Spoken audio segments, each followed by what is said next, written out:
Welcome back, friends, to another lecture of fluid mechanics and rate processes. We will continue our discussion on kinematics of flow.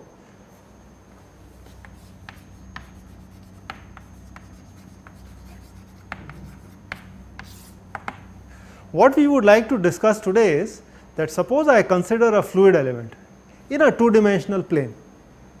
Then within the flow, how does this element move and deform? And I would like to connect it to certain quantities, for example, strain rates, rotation, and so on. So let us consider a velocity field. So let us say V is the velocity field. It has two components, Vxi and Vyj. X is, let us say, the direction in the horizontal direction, and y is the vertical direction. Let me begin by talking about the initial state of a fluid element, and for convenience I choose it to be a rectangular element like this. Let me number these, name these nodes of the element A, B, C and D. Okay. The length that we are going to consider in the x direction is dx, and the one in the y direction is dy. Now, because of this velocity field, this element moves in the fluid. So, let me draw now what happens to this element after a time delta t. So, let us say this is the element at time t, and I am going to draw for you the element at t plus dt. So, let us say the point A gets convected to this point over here, and I will call this A prime. And let us say the point B moves to the point B prime. Similarly, let us say the point D actually moves to this point over here, let us say D prime, and the C could move to C prime. Okay. So, this element has obviously deformed. It is not a rectangular kind of an element that it was earlier. This angle, which was 90 degree, has changed to another different angle. In fact, it has reduced, and you can see the edges AB and AD, they have rotated. So, these different nodes are actually moving with different speeds. So, let me first say that let us call this velocity as Vx and Vy at A. Remember, this Vx and this y, they are functions of x and y. So, they are in principle spatially varying. If it is a uniform flow, then we know this element is simply going to translate, it is not going to deform or change its shape. So, let me say the velocity here at A is Vx, Vy. At B, using the Taylor series expansion, I could say the velocity at B is Vx plus del Vx by del x dx, and similarly the velocity y is Vy plus del Vy by del x dx. So, you can see the speed at B is going to be the different than speed at A. I can similarly talk about the speed at the point D, and this would be Vx plus del Vx by del y dy, and likewise the y speed is going to be Vy plus del Vy by del y dy. Okay. So, the speeds at point D and B in principle could be different than the speed at point A, simply because there are these velocity gradients. So, Vx changes with x, Vy changes with y, and that is why this element looks a little bit deformed. So, what is the deformation of this element? If I try to break up into its components, I can see that it goes through 4 different kinds of deformations. So, it goes through a translation.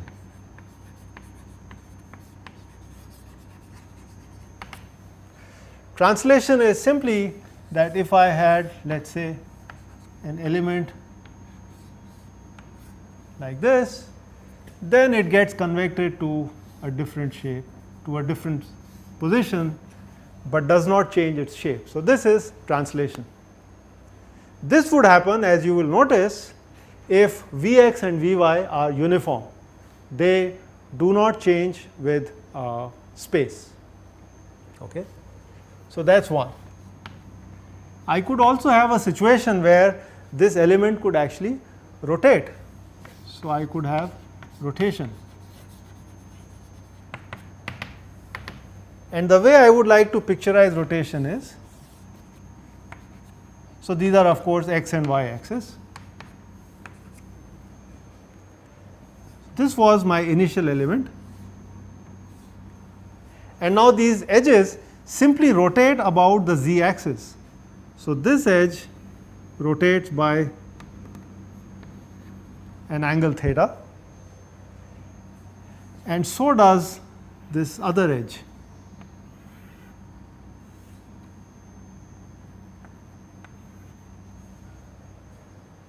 So, this would constitute a simple rotation. I could have yet another kind of a situation where I have shear deformation.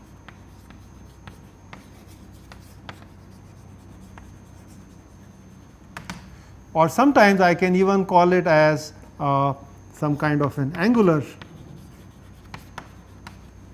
deformation. And this would be the following. So, this initial element, this angle which was initially 90 degree actually changes. So, I could have a situation where this guy rotates, this edge rotates, this edge also rotates. Okay. Or maybe I could, for giving you an example, I only call this one edge which rotates. Okay. So, this initial angle which was 90 degree now actually becomes less than 90 degree. Plus, I could have something called a dilation. Sometimes people refer to it as dilatation, or even something like an extension, wherein what we are doing is that given this element over here, the initial element, it now extends its edge along x and along y. So, possibly I could have an element that looks like this. Right. So, one of the edges or more than one of the edges, they got extended. So, I could have a deformation which could be either one of these or a combination.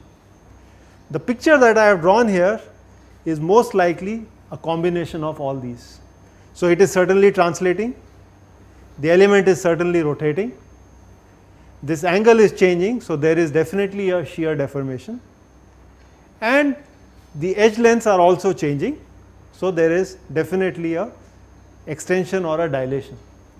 What we want to do is, we want to find components of, for example, the rotation for this scenario, or the components of the shear deformation for this scenario, or the dilation. And once we have done that, it will expose a beautiful structure that we would be able to use in our further analysis. Okay, so let us work out the arithmetic with respect to this element that I have drawn. So, let us do a little bit of marking here. So, if I wanted to calculate this distance, you will agree with me that the point A has travelled with a speed Vx, and that is in time delta t dt. The point B, for example, has travelled this distance, which I would call as Vx plus del Vx by del x dx times dt. And therefore, this edge length changes from dx to another quantity which we can find out by manipulating these two distances. Similarly, I could argue that the point D has moved to d prime, so I could argue that this distance here is actually Vx times dt. Sorry, it is Vx plus del Vx by del y dy dt, because I would be moving with this speed and that speed is over here. I could also argue that the vertical distance between d and d prime, so this distance here would actually be given as the speed at this point, the vertical speed at this point, which is simply Vy plus del Vy by del y dy and whole times delta t, and so on and so forth. So, I should be able to make out different of these distances and I can work with them. What I am going to now mark on this diagram is, let us say this angle is theta 1, or maybe I will call it d theta 1, and this angle here is d theta 2. Okay. It should be possible for me to estimate these angles as well, because I know what is the vertical distance that A prime has travelled, what is the vertical distance B prime has travelled, and then the difference between them would give me this length over here, and I already can get an estimate of what is this length, and thereby I can get an estimate of these angles. Okay. So, let us do some arithmetic. So, the first thing that I want to estimate is the rotation.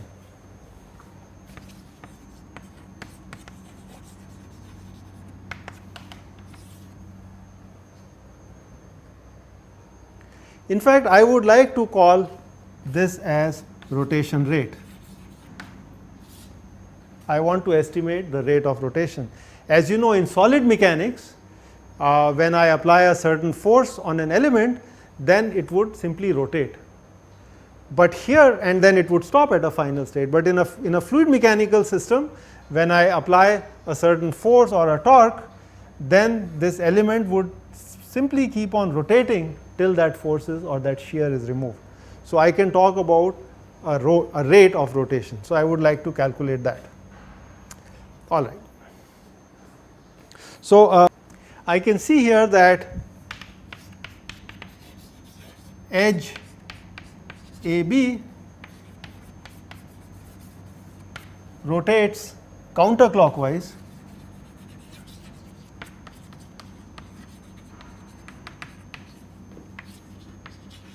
by d theta 1, and edge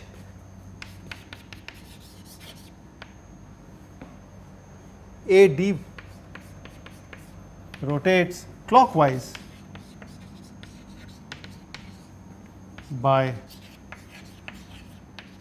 d theta 2. So, what therefore is the net rotation rate of the element? Okay.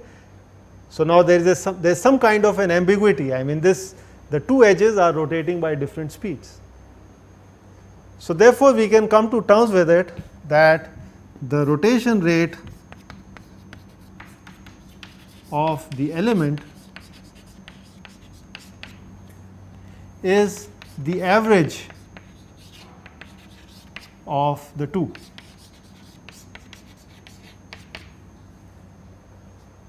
Okay. And therefore, I would simply say this is half of d theta 1 by dt plus d theta 2 by dt. Okay.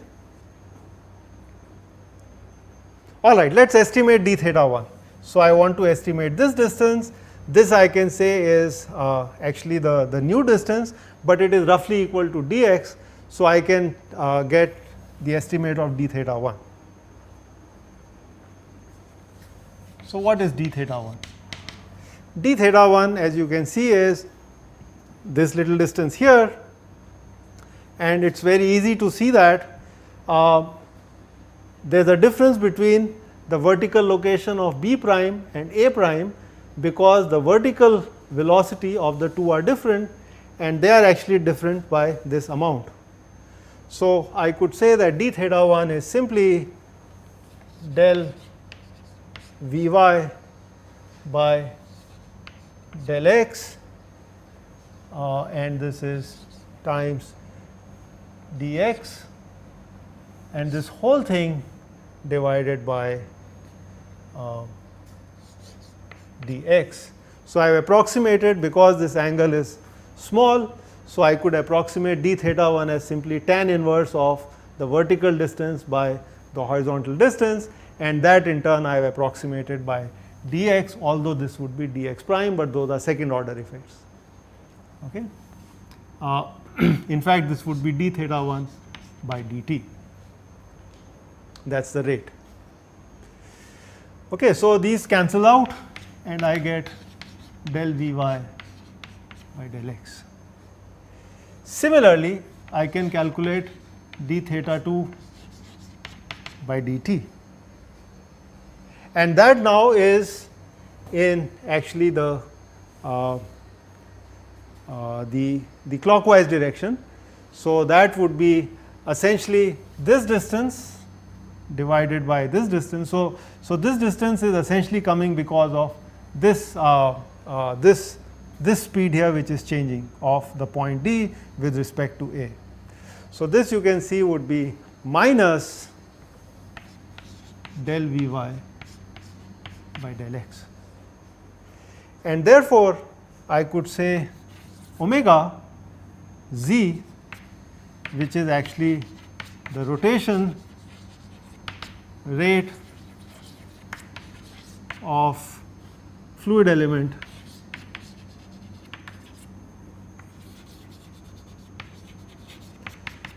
can simply be given as half of del Vy by del x minus, I am sorry, I made a mistake here. This should have been the x speed. So, this is del Vx by del y. Sorry about that. So, let me explain you again what I have done. So, I am looking at the distance travelled by the node D with respect to node A, and that happens because of the difference in the x speed of the point A with respect to D, and this is the x speed versus the x speed over here.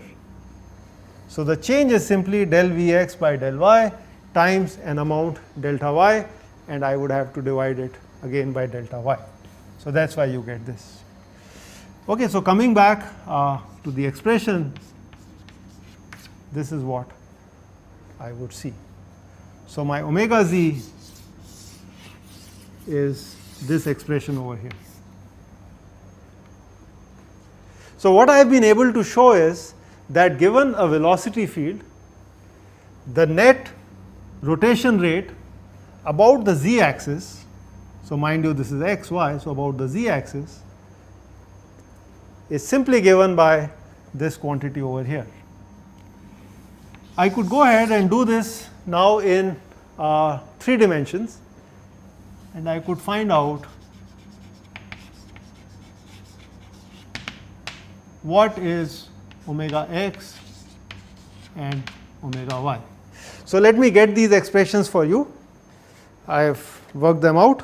So, my omega x is given as half of del Vz by del y minus del Vy by del z, and omega y is given as half of del Vx by del z minus del Vz del x.